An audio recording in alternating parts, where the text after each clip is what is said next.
teach bring their children you say แม่ตายให้ตัดหู means if mother die you have to cut ears yeah cut off ear like this and พ่อตายให้ตัดลิ้น and then cut if their father die right they have to cut cut the tongue like this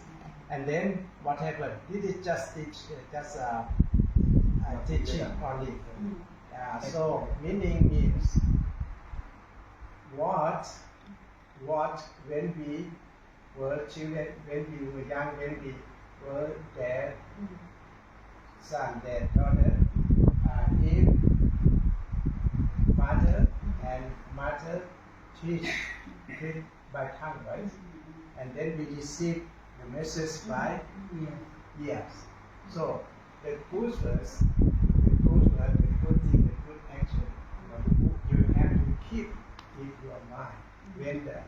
father mother or the dead like that means like this is okay yeah so it's like keep going the good thing that taught by parents like that เห็นไหมความยุติธรรมเกิดขึ้นแล้ว